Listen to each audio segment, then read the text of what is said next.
አንድ አምላክ ትምህርተ ሐዋርያት የልዑል ቅዱስ ወንጌል ብርሃንና ኃይል መካ መዲና የእስማኤል ቤተ መንግሥት አዲስ ኪዳን እስልምና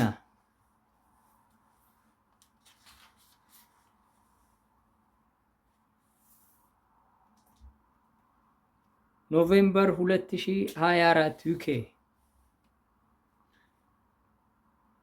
ክፍል 1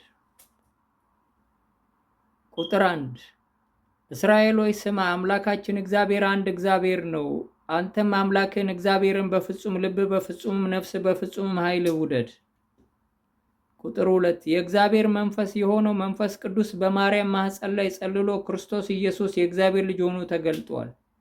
ቁጥር 3 መንፈስና ሕይወት የሆነው ክርስቶስ የእግዚአብሔር ልጅ አማኑኤል ሆኖ ወደ ዓለም መጥቷል። ቁጥር 4 በመጀመሪያው መንፈስ ነበር፣ መንፈስም በእግዚአብሔር ዘንድ ነበር፣ መንፈስም እግዚአብሔር ነበር። መንፈስም ሰው ሆነ፣ ጸጋንና እውነትንም ተሞልቶ በእኛ አደረ። ቁጥር 5 እግዚአብሔር አምላክ አንድ እግዚአብሔር ነው፣ እርሱም ሰው ሆኖ ተገልጧል። ቁጥር 6 እግዚአብሔር አብ ሰው ሆነ፣ ክርስቶስ ሆነ፣ ሕይወትንም የሚሰጥ መንፈስ ሆነ። ቁጥር 7 እግዚአብሔር ሰብአዊ እግዚአብሔርም ሆነ፣ የእግዚአብሔር ልጅ ተባለ። ቁጥር 8 ክርስቶስ ኢየሱስ ሰው ሆኖ የተገለጠ ሕይወትንም የሚሰጥ መንፈስ የሆነ አብ እግዚአብሔር ነው። ቁጥር 9 በሲና ተራራ የተገለጠው ኤሎሄም በኢየሩሳሌም ክርስቶስ ሆኖ ተገለጠ። ቁጥር 10 በነቢያቶች የነበረው የክርስቶስ መንፈስ መንፈስ ቅዱስ ነው። ይከተላቸው ከነበረው ከመንፈሳዊ ዓለት ጠጥተዋልና ያም ማለት ክርስቶስ ነበር። ቁጥር 11 የእስራኤል አምላክ እግዚአብሔር አብ በጥንት ዘመን ለእስራኤላውያን በእሳት አምዶ የተገለጠ አምላክ ሲሆን በአዲስ ኪዳንም ክርስቶስ ኢየሱስ ሆኖ በሥጋ ሰውነት የተገለጠ አምላክ ሆኖ የኖረ በበዓለ 50 ቀንም መንፈስ ቅዱስ ሆኖ በመውረድ ከሰው ጋር የሚኖር አምላክ ነው። ቁጥር 12 እግዚአብሔር አብ ያህዌ ሰው ሆነ፣ አዳኝ ክርስቶስ ኢየሱስ ሆኖ በሥጋ ተገለጠ። ቁጥር 13 ኤሎሄም ክርስቶስ ሆነ፣ አማኑኤል ተባለ። ቁጥር 14 እግዚአብሔር አምላክ ከራሱ መለኮታዊ ተፈጥሮ አምላካዊ ሥጋና ደምን አዘጋጅቶ ንጹሕና ቅዱስ ሰው ሆኖ ወደ ዓለም መጥቷል። ቁጥር 15 አብ አባታችን እግዚአብሔር በሰማያዊ ሥጋና ደሙ ውሃውም ከሰማይ የወረደ የሕይወት እንጀራ መለኮታዊ ሰው ሆኖ የእግዚአብሔር ልጅ ክርስቶስ ሆኖ አማኑኤል ሆኖ ትንሣኤና ሕይወትን ሆኖ ተገልጧል። ትንሣኤና ሕይወት ሆኖ ተገልጧል። ቁጥር 16 ክርስቶስ በሥጋ መጣ፣ እርሱም ከሁሉ በላይ ሆኖ ለዘላለም የተባረከ አምላክ ነው። ቁጥር 17 እግዚአብሔር አብ ራሱ መለኮታዊ ክብሩን እንደ መቀማት ሳይቆጥር የባሪያውን መልክ ይዞ በምስሉም እንደ ሰው ተገኝቷል፣ የእግዚአብሔር ልጅ ሆኗል። ቁጥር 18 የአብ መንፈስ ክርስቶስ አማኑኤል ሆኖ ተገልጧል። ቁጥር 19 እግዚአብሔር ሰው ሲሆን የአምላካዊነቱን እንደ መቀማት ሳይቆጥር በአዳማዊ መልክ ክብር ውስጥ ተገልጦ ሲኖር እርሱ ራሱ የእግዚአብሔር ልጅ ይሆናል። ቁጥር 20 ኢየሱስ እግዚአብሔር አብ ነው። ኢየሱስ መንፈስ ቅዱስ ነው። ኢየሱስ የእግዚአብሔር ልጅ ነው። ቁጥር 21 የዘላለም ሕይወት የዓለማት ፈጣሪ የሆነው እግዚአብሔር ሰው ሆኖ ወደ ዓለም እንደመጣ ማመን ነው። ቁጥር 22 የእግዚአብሔር መንፈስ ፈጣሪ ሰው ሆኖ ተገልጧል የሚለውን እውነት ለፍጥረት ሁሉ ለሰው ዘር በሙሉ የሚሰብክ መንፈስ ነው። የእግዚአብሔርን መንፈስ በዚህ እናውቃለን። ቁጥር 23 መጽሐፍ ቅዱስ ስለ ክርስቶስ አንድ አምላክነት ይናገራል፣ ከዚያም የወጣ የለውም። ቁጥር 24 እስራኤል ሆይ ስማ፣ አምላካችን እግዚአብሔር አንድ እግዚአብሔር ነው፣ ከእርሱም በቀር ሌላ አምላክ የለም። ቁጥር 25 መጽሐፍ ቅዱስ እግዚአብሔር አንድ ነው፣ ከእርሱም በቀር ሌላ አምላክ የለም ብሎ ያስተምራል። ቁጥር 26 የእግዚአብሔር መንግሥት እግዚአብሔር ሰው ሆኖ ወደ ዓለም እንደመጣ የሚሰብክ መንግሥት ነው። ቁጥር 27 የእግዚአብሔር ልጅ ሆኖ የተገለጠው ክርስቶስ ኢየሱስ ከመጀመሪያ ለእኛ የተናገረን በሙሴም ሕግን የሰጠን የእስራኤል አምላክ ኤሎሄም ነው። ቁጥር 28 አብ እግዚአብሔር ሰው ሆኗል። ቁጥር 29 ክርስቶስ የዘላለም አብ ነው። ቁጥር 30 የእስራኤል አምላክ አባታችን እግዚአብሔር መሲህ የእግዚአብሔር ልጅ ይባላል። አማኑኤል አብና ወልድ ይባላል። ቁጥር 31 እግዚአብሔር አምላክ አንድ እግዚአብሔር ነው፣ እርሱም ሰው ሆኖ ተገልጧል። ቁጥር 32 የእግዚአብሔር ልጅ ክርስቶስ ኢየሱስ እግዚአብሔር ነው፣ ከእርሱም በቀር ሌላ ፈጣሪ አምላክ የለም።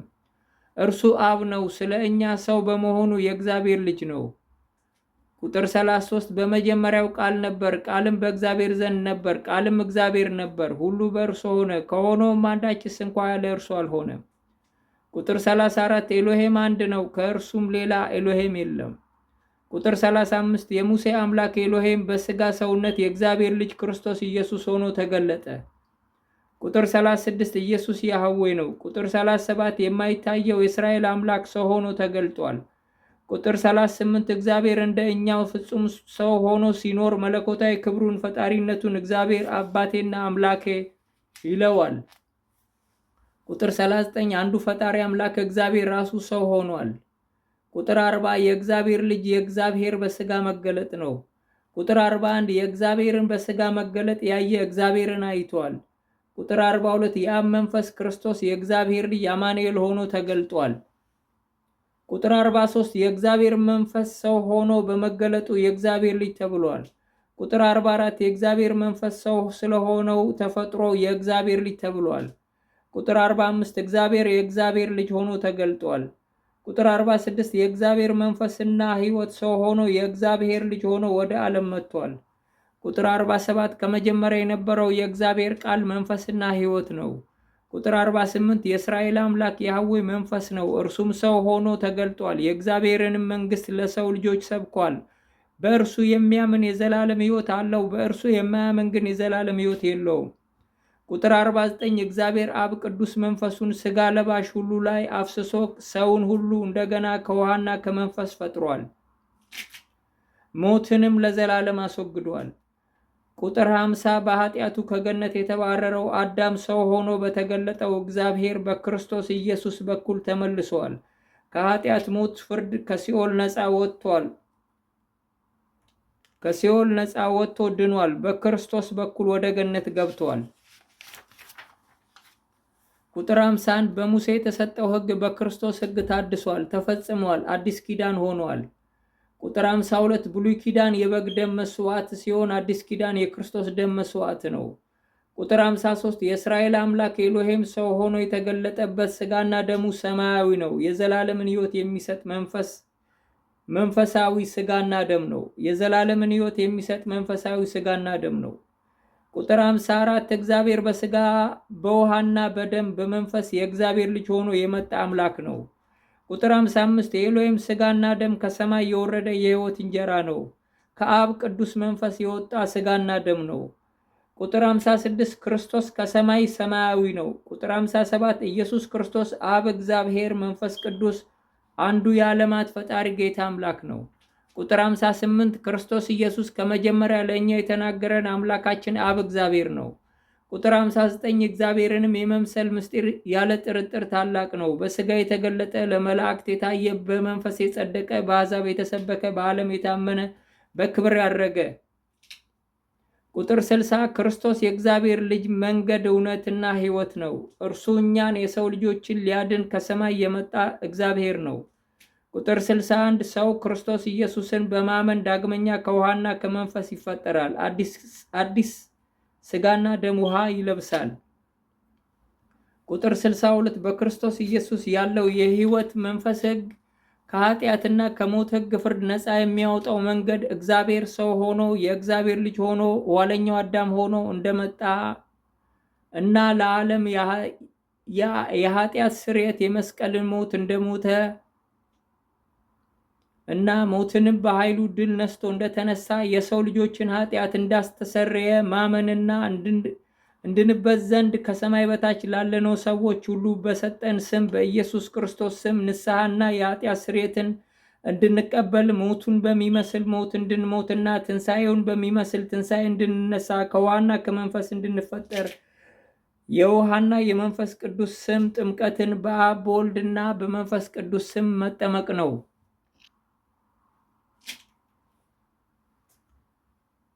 ክርስቶስ በመንፈስ ከእግዚአብሔር እንደተወለደ እኛም እንደ አዲስ ከእግዚአብሔር ዘንድ ከመንፈስ እንድንወለድ የሰጠን ትእዛዝ ነው።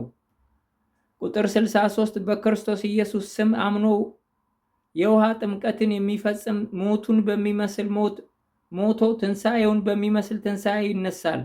የመንፈስ ቅዱስንም ጥምቀት በመጠመቅ የዘላለምን ሕይወት ይወርሳል። በክርስቶስ ኢየሱስ በኩል ሰማያዊ አካል ሆኖ ይፈጠራል። ቁጥር 64 የአብ የወልድና የመንፈስ ቅዱስ ስም ጥምቀት በኢየሱስ ክርስቶስ ስም ይፈጸማል። በኢየሱስ ክርስቶስ ስም ያለው የኃጢአት ስርየት ጥምቀት የአብ የወልድና የመንፈስ ቅዱስ ስም ጥምቀት ነው። ቁጥር 65 የእግዚአብሔር መንግሥት ቤተ ክርስቲያን በነቢያቶችና በሐዋርያቶች መሠረት ላይ የታነጸች ናት። ቁጥር 66 ክርስቶስ ከፍጥረት ጀምሮ እስከ ዓለም መጨረሻ ላሉት የሰው ልጆች ሁሉ የዘላለም ሕይወትን በነፃ በእምነት በኩል ሰጥቷል። ቁጥር 67 መዳን በእምነት ብቻ ነው። ማንም በክርስቶስ ቢሆን እርሱ አዲስ ፍጡር ነው። በክርስቶስ ከውሃና ከመንፈስ የተወለደ ሰው ነው። በትንሣኤ ጊዜ በምጽአት ክቡር ሥጋውን እንዲመስል የተዋረደው ምድራዊ ሥጋው ይለወጣል፣ ክርስቶሳዊ ተፈጥሮውን ይለብሳል። ቁጥር 68 ፍጥረታዊ አካል ካለ መንፈሳዊ አካል ደግሞ አለ። ቁጥር 69 ክርስቶስ ከሰማይ ሰማያዊ ነው፣ ልጆቹም ከሰማይ ሰማያዊ ናቸው። አሮጌው ሰዋቸው ተሽሯል፣ ጠፍቷል። ቁጥር 70 ያለ ውሃ ጥምቀት የክርስቶስ ተከታይ ደቀ መዝሙር ሊሆን የሚችል ክርስቲያን የለም። የክርስቶስ ስም ኢየሱስ የአብና የወልድ ስም ነው። የትንሣኤው ኃይል፣ ጉልበት፣ ማዳን ስም ነው። እንድንበት ዘንድ ከሰማይ በታች ላለነው ሰዎች ሁሉ የተሰጠ ኃጢአትን የሚያስተሰርይ ስም ነው። ከሞት የሚያድን የእግዚአብሔር መንፈስ ስም ነው። ቁጥር 71 በክርስቶስ አምኖ በስሙ የተጠመቀ ሰው ሁሉ በክርስቶስ ኋለኛው አዳም መንፈሳዊ አካል ነው። ቁጥር 72 ኢየሱስ ክርስቶስ ከሙታን በመነሳቱ እድፈት ለሌለበት ለማያልፍ ርስት ሁለተኛ ወልዶናል። ቁጥር 73 የአብርሃም አምላክ የሆነው እግዚአብሔር ሰው ሆኖ ሲገለጥ የአብርሃምን ዘር ይዟል እንጂ የመላእክትን ዘር አይደለም። እንደ አብርሃም ሰው ሆኗል፣ ኋለኛው አዳም ሆኗል። ገነት ላይ የነበረውን ቅዱስ አዳም ምሳሌ ሆኖ የተገለጠ ነው። ቁጥር 74 የእግዚአብሔር ሥጋና ደም ከሰማይ ከመንፈስ ቅዱስ የወጣ ነው። የሰው ሥጋና ደም ከምድር ነው። እግዚአብሔር ክቡር ሥጋውን እንዲመስል የተዋረደው ሥጋችንን ይለውጠዋል። የእርሱ መለኮታዊ ሥጋና ደም ያለን ያደርገዋል። ከሙታን ሲነሱ በሰማያት እንዳሉት መላእክት ይሆናሉ እንጂ አያገቡም፣ አይጋቡም። በዓለምም ሳሉ የክርስቶስ መንግሥት፣ ጽድቅና ሰላም በመንፈስ ቅዱስ የሆነ ደስታ ሰጥቷቸው ይኖራሉ። መንግሥቱንም ለዓለም ሲሰብኩ ክርስቶስ በሥጋ እንደመጣ የማይታመን መንፈስ የሰው አእምሮ ሁሉ ከእግዚአብሔር አይደለም፣ ክርስቶስ የእግዚአብሔር ልጅ በሥጋ እንደመጣ የሚታመን መንፈስ ሁሉ ከእግዚአብሔር ነው ብለው የሚሰብኩ የመንግሥተ ሰማይ የዓለም ብርሃን ናቸው። ቁጥር 75 የእግዚአብሔርና የክርስቶስ መንግሥት ቤተ ክርስቲያን ቅዱሳት መጻሕፍቶቹ ብሉይ ኪዳን ቶራ፣ ብሉይ ኪዳን ቁርአን፣ አዲስ ኪዳን ኢንጅል መጽሐፍ ቅዱስ ናቸው። ቁጥር 76 የነቢዩ መሐመድ ቁርአን ለኢንጅል እና ለቶራ በአይሁድና በክርስቲያን ዘንድ ላለው እግዚአብሔር ቅዱሳት መጽሐፍት የሚገዛ አንድ የሚሆን የእስራኤል አምላክ ቅዱስ መጽሐፍ ይሆን ዘንድ በክርስቶስ ኢየሱስ ላይ ኢሳ ላይ የሰበኩት ትምህርት ቁርአናዊ ቃል የሙሴ 80 ትምህርት ቃል ያለው ነው። ይህም የእውነት ቁርአን ፍጹምና ሙሉ ቅዱስ የእስራኤል አምላክ የእውነት ቁርአን ፍጹምና ሙሉ ቅዱስ የእስራኤል አምላክ መጽሐፍ ሆኖ እንዲኖር ያደርገዋል። ቶራ በአዲስ ኪዳን ኢንጅል እንደሆነ ቁርአን በአዲስ ኪዳን ኢንጅል ይሆናል። በክርስቶስ የሆነው አዲስ ኪዳን እስልምና ይህ ነው። ቁጥር 77 ቁርአን የእስራኤልን አምላክ በፈጣሪነቱ ከሰበከ ኢንጅልና ቶራ ቁርአንን በኢንጅልና በቶራ ያለው የእግዚአብሔር መጽሐፍ እንዲገዛ ያደርገዋል። ቁርአን እንደ ሙሴ ቃል 80 ምሳሌ ያለው ሆኖ ይኖራል። ቁጥር 78 ነቢዩ መሐመድ የሰበኩት ቁርአን የእስራኤልን አምላክ የሚያምን ቶራና ክርስትና እምነት ነው። ቁጥር 79 ቁርአን የጠፋውን የእስማኤልን ቤት ልጅ ወደ እስራኤል አምላክ መልሷል። ቁጥር 80 ነቢዩ መሐመድ የብሉይ ኪዳን የእስማኤል ቤት ቃል ኪዳን ትንቢት መንግሥት ሆነው የተገለጡ ነቢይ ናቸው። መሲሁን ክርስቶስ ኢየሱስን ኢሳን የአላህ ነቢይ መልእክተኛው ነው ብለው ሰብከዋል። ቁጥር 81 የነቢዩ መሐመድ ቅዱስ መጽሐፍ የእስማኤል ቤት በረከት የሆነ የእስራኤል አምላክ የእግዚአብሔር ብሉይ ኪዳን መጽሐፍ ነው። ቁጥር 82 የነቢዩ መሐመድ አምላክ በአይሁድና በክርስትና ሃይማኖት ቤት ሲሰበክና ሲመለክ የነበረው ያለው የአብርሃም አምላክ እግዚአብሔር ነው። ክርስትና እርሳቸውን በእውነትና በመንፈስ በእግዚአብሔር ቃል ይቀድሳል። ለኢንጅልና ለቶራ የማይገዛ የቁርአን ቃል የተረገመ ይሆናል፣ እንደ ሙሴ 80 ምሳሌ ሆኖ ይቆጠራል። ቁጥር 83 እግዚአብሔር የእስማኤልን ቤት በትንቢት ባርኳል። ነቢዩ መሐመድ የቀደሙትን መጽሐፍት ሕግና ነቢያት የክርስትናን ቅዱሳት መጽሐፍት የሚያምኑ ናቸው። ቁርአናቸው የቀደሙት ነቢያት ሁሉ ሐዋርያት ሁሉ የሰበኩት የእግዚአብሔር ቅዱስ ቃል እንደሆነ፣ አንድ ቃል እንደሆነ፣ ቁርአናቸው ፍጹም እንደሆነ፣ እውነተኛ የእግዚአብሔር መጽሐፍ እንዲሆን፣ እንደ እግዚአብሔር ቅዱስ ቃል ያልሆነ የቁርአን ቃል የሙሴ 80 ምሳሌ ሆኖ እንዲኖር ያደርገዋል። ቁጥር 84 ከአላህ ውጪ ማንንም አልጠየቅኩም። ቅዱስ ቁርአን በዚህ በሰጠው ቁርአን ላይ የምትጠራጠረው ነገር ካለ ሂድና መጽሐፍ ቅዱስን አንብብ፣ አሊያም መጽሐፍ ቅዱስ የሚያነቡ ሰዎችን ጠይቅ፣ እውነቱ እዚያ ተገልጧልና። ቁጥር 85 ክርስቶስ የእግዚአብሔር ልጅ ብሉይ ኪዳን ለሆነው እስልምና የእስማኤል ቤት፣ የአብርሃም ቤት፣ የእግዚአብሔር ቤት አዲስ ኪዳን እስልምና እንዲሆን የሚሰብክ ነው። ቁጥር 86 አዲስ ኪዳን እስልምና የክርስቶስ መንግስት ነው። ሰማያዊቷ እስልምና የክርስቶስ መንግስት ናት።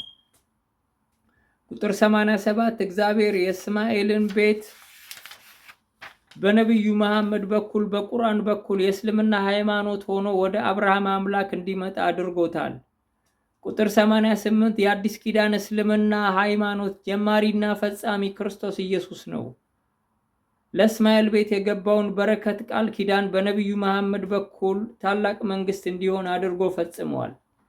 እስማኤልን ለብዙ ሕዝብ አደርገዋለሁ፣ 12 አለቆችንም ይወልዳል፣ ታላቅ መንግስት አደርገዋለሁ ያለውን ቃል ኪዳን በነቢዩ መሐመድ በኩል ሕያው ቃል ኪዳን አድርጎ ፈጽሞታል። ቁጥር 89 ቁርአን የእስራኤል አምላክ ቅዱስ መጽሐፍ ነው። የቁርአንም ፍሬ ፍጥረት ሁሉ የአይሁድንና የክርስትናን ቅዱሳት መጽሐፍት እንዲያምኑ አድርጓል። ቁጥር 90 ቁርአን ለክርስቶስና ለመንግስቱ ለክርስትናው ዓለም ለአይሁድም እምነት ቤት ሁሉ ኃይል ነው።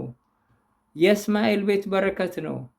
ቁጥር 91 በቁርአን የተሰበከው ኢሳ መሲህ በኢንጅልና በቶራ ያለው ኢሳ መሲህ ነው። ቁጥር 92 ኢሳ መሲህ በኢንጅልና በቶራ መጽሐፍት የእግዚአብሔር ልጅ እንደሆነ፣ የእግዚአብሔር በስጋ መገለጥ እንደሆነ፣ አማኑኤል እንደሆነ፣ የዓለማት ፈጣሪ እግዚአብሔር እንደሆነ፣ ኃያል አምላክ እንደሆነ ተገልጿል። ቁጥር 93 ኢንጅልና ቶራ የአላህ መጽሐፍ ነው። ኢንጅልና ቶራ አላህ ኢሳ መሲህ ሆኖ እንደተገለጠ የአላህ ልጅ እንደሆነ የሰው ልጆችንም ኃጢአት በመስቀል ላይ በመሞትና ከሙታን በመነሳት ሞትን ድል በመንሳት ፍጥረቶቹን ከእግዚአብሔር ጋር እንዳስታረቀ ገልጿል። ቁጥር 94 በኢንጅልና በቶራ የእግዚአብሔር መጽሐፍት አላህ ሰው ሆኖ የተገለጠው ክርስቶስ ኢሳ መሲህ በአላህነት የሌለው አምላኩና ፈጣሪው ጌታው እግዚአብሔር ሆኖ ያልተቀበለው ሙስሊም አላህ የለውም።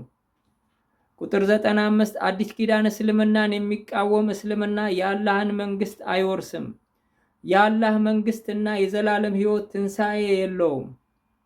ቁጥር 96 አዲስ ኪዳን እስልምናን የሚቃወም ተቃዋሚ ሙስሊም የአላህ ተቃዋሚ ሐሰተኛው መንፈስ ነው። ቁጥር 97 ወደ እግዚአብሔር መንግስት የምትወስደው ቀጥተኛዋ የእምነት መንገድ አዲስ ኪዳን እስልምና ናት።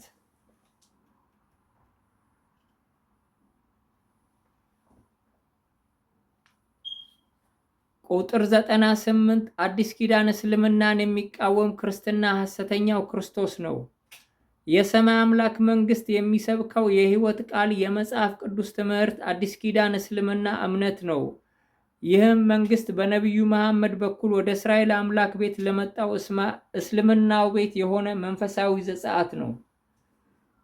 ቁጥር 99 ነቢዩ መሐመድ በብሉይ ኪዳን መንፈስ የጌታችን የኢየሱስ ክርስቶስ አገልጋይ ነቢይ ናቸው።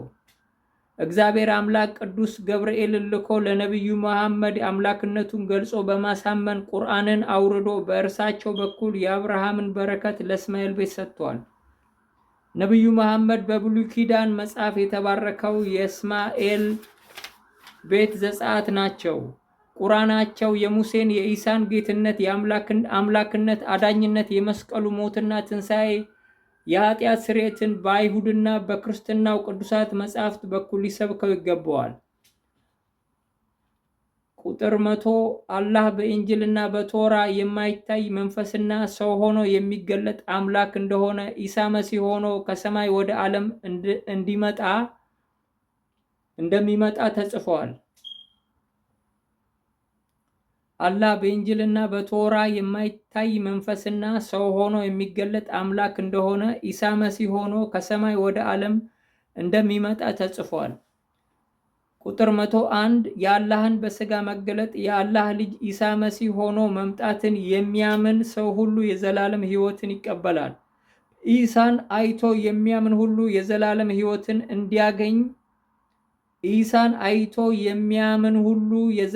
ሕይወትን እንዲያገኝ የአላህ ፈቃድ ነው። የዘላለም ሕይወትን ይቀበላል። ኢሳ መሲህ ሆኖ መምጣትን የሚያምን ሰው ሁሉ የዘላለም ሕይወትን ይቀበላል። ኢሳን አይቶ የሚያምን ሁሉ የዘላለም ሕይወትን እንዲያገኝ የአላህ ፈቃድ ነው። ቁጥር 102 የአላህን ልጅ ኢሳ መሲህን ያየ አላህን አይቷል። የአላህን ልጅ ያየ የማይታይ መንፈስ የሆነውን አላህን አይቷል። ቁጥር 103 አላህ በማይታየው መልኩ በመለኮታዊ ተፈጥሮ ክብር አባታችን ፈጣሪያችን የሚባል ሲሆን በሰብአዊ መልኩ የአላህ ልጅ ተብሎ የሚገለጥ አምላክ ነው።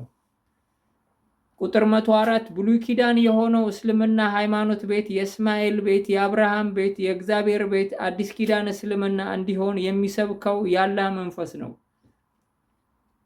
የነቢዩ መሐመድ የሆነው አምላክ ነው። ቁጥር 105 የአላህ ልጅ የአላህ በሥጋ መገለጥ ነው። የአላህ መወለድ የአላህ በሥጋ መገለጥ ነው። ቁጥር 106 አላህ መንፈስም ሰውም የሆነ መለኮታዊ ተፈጥሮ ያለው አምላክ ነው። ቁጥር 107 የአዲስ ኪዳን እስልምና ሃይማኖት ጀማሪና ፈጻሚ ራሱ አላህ ነው። የቁርአን ትምህርት ነው። ለኢንጅልና ለቶራ የሚገዛ እስልምና የሚያደርገው አላህ ነው። ቁጥር 108 የአላህ ቀዳሚ መጽሐፍ ስለ አላህ መንግስት ከጥንት ጀምሮ በብዙ ነቢያት ኢሳ መሲህ ሆኖ በሥጋ ሰውነት ፍጹም ሰው ሆኖ እንደሚመጣ የገለጸ መጽሐፍ ነው። የአላህ ቀዳሚ መጽሐፍ ስለ አላህ መንግስት ከጥንት ጀምሮ በብዙ ነቢያቶች ኢሳ መሲህ ሆኖ በሥጋ ሰውነት ፍጹም ሰው ሆኖ እንደሚመጣ የገለጸ መጽሐፍ ነው። ቁጥር 109 የአብርሃም አምላክ መንግስት እስልምና ይህች እውነት ናት። ቁጥር 110 እግዚአብሔር እንደ እኛው መሲህ ኢሳ ሆኖ ፍጹም ሰው ሆኖ መለኮታዊ ክብሩን የማይታይ አምላካዊ ኃይሉን እግዚአብሔርነቱን አባቴና አምላኬ ብሎታል። ቁጥር 111 ኢሳ መሲህ ሰው ሆኖ ከመገለጡ በፊት የእስራኤልን ሕዝብ በሙሴ ከፈርዖን እጅ ያዳናቸው ይከተላቸው የነበረው የእግዚአብሔር መንፈስ ነው። እርሱም የእስማኤልን ቤት ቃል ኪዳን በነቢዩ መሐመድ በቁርአን በኩል ቀድሶ ወደ ኢንጅልና ቶራ ቅዱሳት ቃል እምነት እንዲመጡ አድርጓል። የአብርሃም አምላክ የእስማኤልን ቤት ቀድሷል። አዲስ ኪዳን እስልምና የእስራኤል መዳን ነው። ቁጥር 112 የነቢዩ መሐመድን መንግስት አዲስ ኪዳን እስልምና አድርጎ ሰጥቷል። ቁጥር 113 ቁርአን ኢንጅልና ቶራ የሆነ ቅዱስ መጽሐፍ ነው። ቁጥር 114 የአላህ ልጅ ማለት የአላህ ሰው ሆኖ መገለጥ ማለት ነው። ቁጥር 115 አላህ አይወልድም አይወለድም። ኢሳ መሲህ ከአላህ የወጣ የአላህ የባህሪ ልጁ ነው። የማይታየው የአላህ መልክ ምሳሌ ነጸብራቅ ነው። ቁጥር 116 ኢሳ መሲህ ከመንፈስ የተወለደ አባትና እናት የሌሉት የአላህ ልጅ ነው። ቁጥር 117 የእስራኤል አምላክ አላህ መንፈስ ቅዱስ ሆኖ በማርያም ማህፀን ላይ አድሮ ኢሳ መሲህ ሆኖ ተገልጧል። አላህ የአላህ ልጅ ሆኗል። ቁጥር 118 በአላህ ሰው ሆኖ መገለጥ የሚያምን አላህ አለው። በአላህ ሰው ሆኖ መገለጥ የማያምን አላህ የለውም። ቁጥር 119 ኢሳ መሲህ ከመጀመሪያ ለእኛ የተናገረን አምላካችን አላህ ነው። ቁጥር 120 የማይታየው አላህ ሰው ሆኖ ተገልጧል። አላህ የተገለጠበት ስጋና ደሙ ሰማያዊ ነው። የዘላለምን ሕይወት የሚሰጥ መለኮታዊ ስጋና ደም ነው። የአላህ መለኮታዊ ቅዱስ ስጋና ደም ከሰማይ ነው። ቁጥር 121 አላህ በስጋ የተገለጠ በመንፈስ የጸደቀ ለመላእክት የታየ በአሕዛብ የተሰበከ በዓለም የታመነ ሆኖ በክብር ያረገ ነው። አላህ በሥጋ ተገልጦ በመንፈስ የጸደቀ ለመላእክት የታየ በአሕዛብ የተሰበከ በዓለም የታመነ ሆኖ በክብር ያረገ ነው። አላህ በሥጋ የተገለጠ በመንፈስ የጸደቀ ለመላእክት የታየ በአሕዛብ የተሰበከ በዓለም የታመነ ሆኖ በክብር ያረገ ነው። ቁጥር 122 አላህ ዘንድ የነበረው በሥጋ የተገለጠው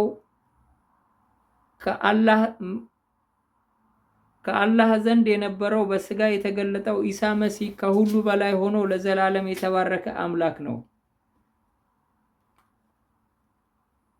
ቁጥር 123 የአላህ አንድያ ልጁ የሆነው ክርስቶስ ኢየሱስ መለኮታዊ ሰው ነው። ቁጥር 124 የአላህ ልጅ የሆነውን ኢሳ መሲህ የሚያምኑ ሰዎች ሁሉ የኢሳን መሲህ ሥጋ ይለብሳሉ። ክቡር ሥጋ የሆነውን የኢሳን መልክ እንዲመስሉ የተዋረደ ሥጋቸው ይለወጣል። የአላህ ልጅ የሆነውን ኢሳ መሲህ የሚያምኑ ሰዎች ሁሉ የኢሳን መሲህ ሥጋ ይለብሳሉ። ክቡር ሥጋ የሆነውን የኢሳን መልክ እንዲመስሉ የተዋረደ ሥጋቸው ይለወጣል።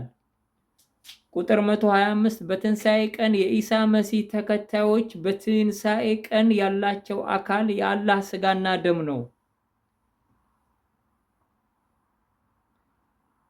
በትንሣኤ ቀን የኢሳ መሲህ ተከታዮች በትንሣኤ ቀን ያላቸው አካል የአላህ ሥጋና ደም ነው። ቁጥር 126 አላህ በውሃው በደሙና በመንፈሱ ሰው ሆኖ ወደ ዓለም የመጣ አምላክ ነው። ቁጥር 127 ከሰማይ ከወረደው አላህ በቀር ወደ ሰማይ የወጣ አላህ የለም፣ እርሱም በሰማይ የሚኖረው ሰው ሆኖ የተገለጠው አላህ ነው። ቁጥር 128 አላህ ሰው በመሆኑ የአላህ ልጅ ተብሏል። ቁጥር 129 የኢሳ መንፈስ ያለው የአላህ መንፈስ አለው፣ የኢሳ መንፈስ የሌለው የአላህ መንፈስ የለውም። የኢሳ መንፈስ አላህ ኢሳ መሲህ ሆኖ እንደተገለጠ የሚሰብክ መንፈስ ነው። የኢሳ መንፈስ ያለው የአላህ መንፈስ አለው፣ የኢሳ መንፈስ የሌለው የአላህ መንፈስ የለውም። የኢሳ መንፈስ አላህ ኢሳ መሲህ ሆኖ እንደተገለጠ የሚሰብክ መንፈስ ነው። ቁጥር 130 የዘላለም ሕይወት የዓለማት ፈጣሪ የሆነው አላህ ሰው ሆኖ ኢሳ መሲህ ሆኖ እንደተገለጠ ማመን ነው። ቁጥር 131 ኢሳ መሲህ መንግሥተ ሰማይ የሚያስገባን ፋሲጋችን ዘጸአታችን ነው።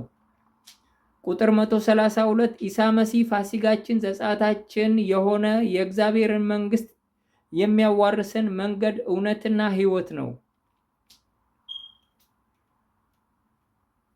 ቁጥር 133 ኢሳ መሲህ ሕይወት ይባላል። የፍጥረት ሁሉ አስገኚ ጌታ እግዚአብሔር ማለት ነው። ቁጥር 34 በነቢያቶች የነበረው መንፈስ የኢሳ መንፈስ ነበር፣ እርሱ ከመጀመሪያ ለእኛ የተናገረን የሙሴ አምላክ ነው። ቁጥር 35 የነቢዩ አብርሃም አምላክ ኢሳ መሲህ ሆኖ ተገልጧል።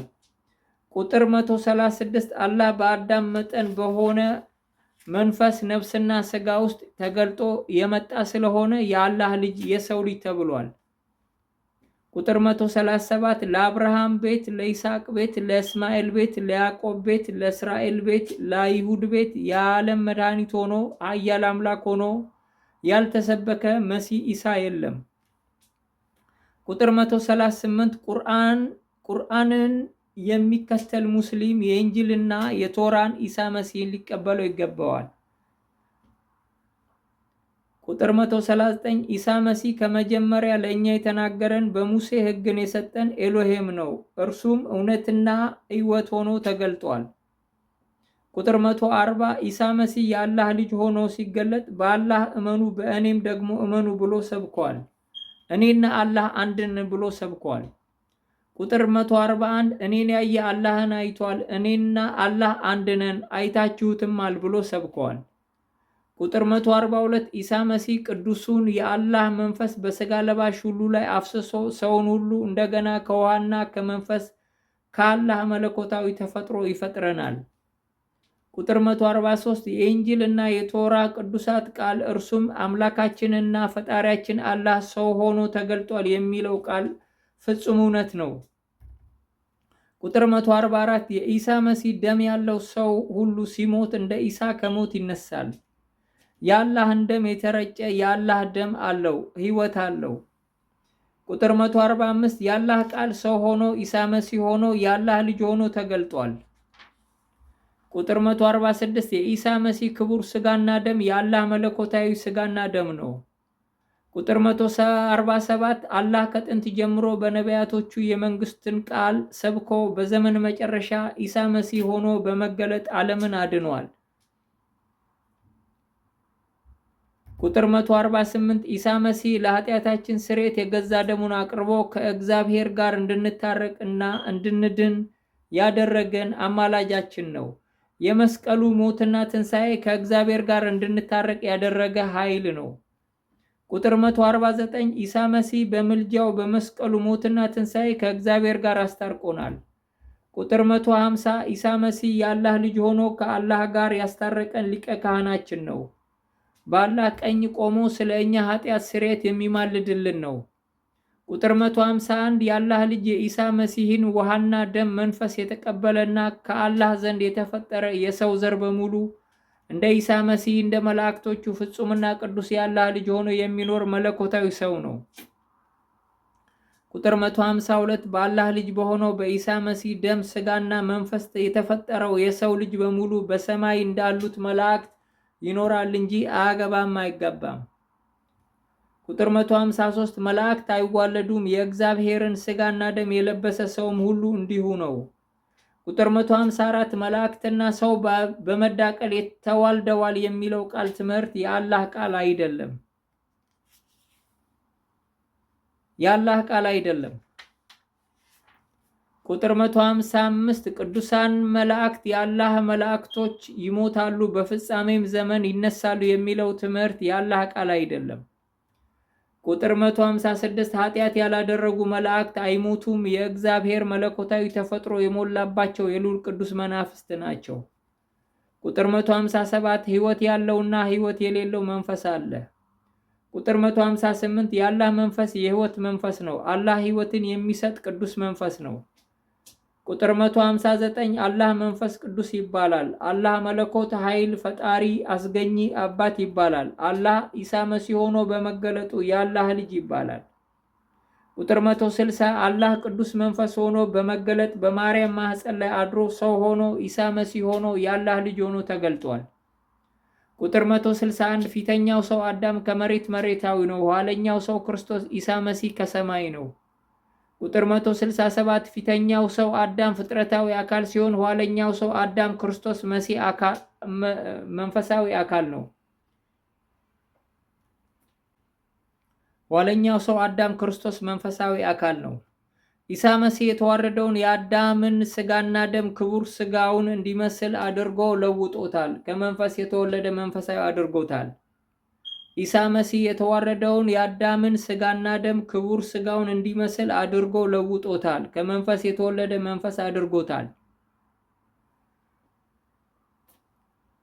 ቁጥር 168 ማርያም ሆይ ኢሳ መሲህ ከመንፈስ ቅዱስ ተጸንሶ ስለመወለዱ መንፈስ ቅዱስ በአንቺ ላይ ይመጣል፣ የልዑልም ኃይል ይጸልልሻል። ስለዚህም ደግሞ ከአንቺ የሚወለደው ቅዱስ የእግዚአብሔር ልጅ ይባላል ብሎ ገልጾታል። ቁጥር 169 የአላህ ልጅ የሆነው ክርስቶስ ኢየሱስ መለኮታዊ ሰው ነው። ቁጥር 170 በክርስቶስ ስም የተወለዱ መለኮታዊ ሰዎች ናቸው። ከመንፈስ የተወለዱ መንፈስ ናቸው። አዲስ ኪዳን እስልምና ይህ ትምህርት ነው። የኢሳ መሲህን ስም የሚጠራ ሁሉ ይድናል። በኢሳ መሲህ ስም አጋንንቶች፣ ክፉ መናፍስቶች፣ ኃጢአትና እርግማንን፣ ሞትና ሲኦልን ያጠፋል። ቁጥር 171 የኢሳ መሲህ ስም ሞትን ድል የሚነሳ የአላህ ስም ነው። የአላህን ስጋና ደም የምንበላው ከአላህ ስጋና ደም ከቅዱስ መንፈሱ ዳግመኛ ከማይጠፋው ዘር ከእግዚአብሔር ኃይል እንድንፈጠር ነው። ቁጥር 172 የክርስቶስ ውሃና ደም መንፈሱም የመንፈሳችን ሕይወት ነው። ቁጥር 173 አላህ በውሃው በደሙና በመንፈሱ መጥቶ ከውሃው ከደሙና ከመንፈሱ ዳግመኛ የፈጠረን አምላካችን ነው።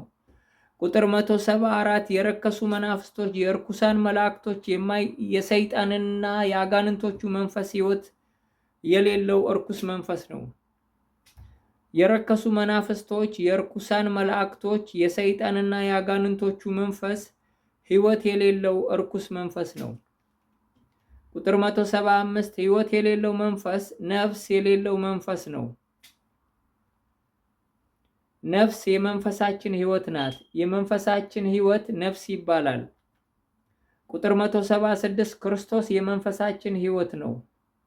ቁጥር 177 የኢሳ መሲህን መንፈስ የሚቀበል ሰው ሁሉ መንፈሱ ሕይወትን ትቀበላለች።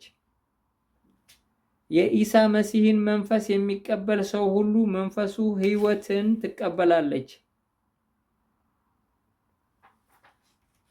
ቁጥር 178 ኢሳ መሲህን የሚያምን የአላህን ዘላለማዊ ሕይወት ይቀበላል። ቁጥር 179 የአላህን ኢሳ ሆኖ መገለጥ የማያምን የዘላለምን ሕይወት አያገኝም። መንፈሱ ሕይወትን አታገኝም። እርኩስ መንፈስ ሆኖ ይጠፋል። በትንሣኤ ጊዜ ሕይወት ያለው መንፈስ ሆኖ አይነሳም። እውነትና ሕይወት ሆኖ የተገለጠለትን የአላህን ልጅ ኢሳን ስላልተቀበለ የአላህ መንፈስ የለውም።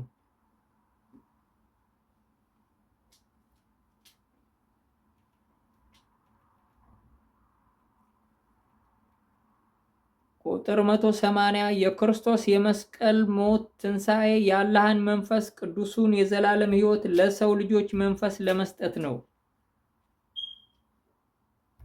ቁጥር 181 በኢሳ የሚያምን የአላህ ዘላለማዊ መንፈስ ሕይወት አለው። በኢሳ የማያምን የኢሳ መንፈስ የዘላለም ሕይወት የለውም። ቁጥር 182 አላህ የሕይወት መንፈሱን ለኢሳ ሰጥቷልና ኢሳን የሚያምን የአላህን መንፈስ የዘላለምን ሕይወት ይቀበላል። ኢሳን የማያምን የአላህ መንፈስ በኢሳ ዘንድ ስላለ የአላህን መንፈስ በሌላ መንገድ አይቀበልም። አላህ የኢሳን አምላክነት ለማይቀበል ሰው ሁሉ የአላህን መንፈስ አይሰጠውም። ቁጥር 183 ኢሳ መሲህን